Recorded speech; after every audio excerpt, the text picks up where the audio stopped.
Come on, she's going to come and do a little bit of a chat with you right now, and she needs loads of support, so a big round of applause for Emily. Hi everyone. So I just wanted to talk a little bit as to why I've actually been asked to do this little talk. And I'll start by telling you a little bit about my mum. The most positive person you could ever meet.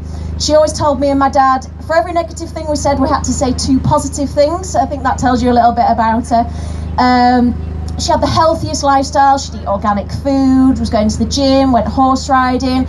She wouldn't really let me eat very much chocolate, which was quite disappointing, to be honest. But that just tells you the kind of healthy lifestyle she wanted me and my dad to live as well. Unfortunately, in 2011, after my first year at university in Newcastle, she was diagnosed with breast cancer.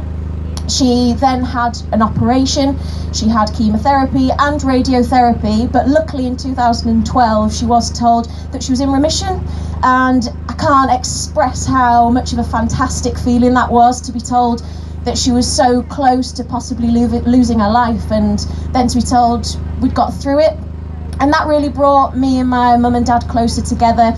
We had lots of amazing times together, I went on lots of amazing holidays. And we thought cancer was in the past really, and we'd got through it together. But then in 2016, in January, she started getting tummy pains, a lot of bloating, and we just thought it was just one of those things. She was in her 50s, so she just thought it was part of getting a little bit older. And then in June, a few months later, we were told that she actually had stage 3 bowel cancer, completely unrelated to the breast cancer. It was just unlucky. That's what the doctors and surgeons said. And in July, she had her operation, and then September, she started her chemotherapy. After 3 or 4 treatments, she was told that the treatment wasn't working, and unfortunately, in November, she was then told that they'll be stopping the treatment, and she had a matter of weeks left to live. This was a really difficult time for my family, and I'm sure anyone that's been through something similar will understand how difficult it is.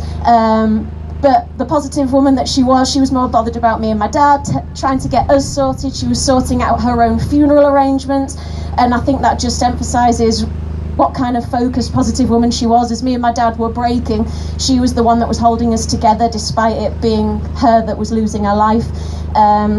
In December, she was then sent to a hospice, St Leonard's Hospice in York, who are a fantastic hospice. If any of you ever have to come into contact with them, they are phenomenal. And we were really lucky that my mum got a place there. And sadly, on Boxing Day, my mum lost her life, and it was a really, really difficult time for me and my mum and my dad. But we all had that time together, and that's what I'm really thankful for. For something that was such a difficult and negative experience for me, I wanted to be able to turn it into a positive. So I told my mum just before she died that I was going to sign up to do the Great North Run in Newcastle. She laughed, she thought it was hilarious. For somebody that I think I'd done 1 run in my life and nearly fainted because it was so hard, she thought it was just a hilarious idea that I was going to do a half marathon. But I did it, and I raised £3,000 for cancer research. So for that, I was just over the moon in myself. Thank you. Thank you. It does still, although it is a positive outcome from something so terrible, it does still break my heart to think that my mum will never see me get married, will never see me have children. And for that, it makes me want to do more positive things and be involved with cancer research and events like the Shine event in York. As we said earlier, 1 in 2 people are affected by cancer and are diagnosed at some point in their lifetime, which is absolutely horrific when you think about that's 50% of the people that we know. And we need to make sure that we keep research going and help find cures, because nobody should have to go through what I've been through and what many people here have probably been through or know somebody who's been through it. And I hope that in the future it'll be not a big deal to be diagnosed with cancer, because it'll be so easy to resolve. No family should have to go through it. Sorry, you like my PA, thank you. And as for the event tonight, I think it's just so fantastic to see the amount of people that are here to support such a fantastic charity, and the fact we've all got together for the same reason, to make such a difference for anyone that has to go through cancer, or for anyone that knows somebody that's been through cancer.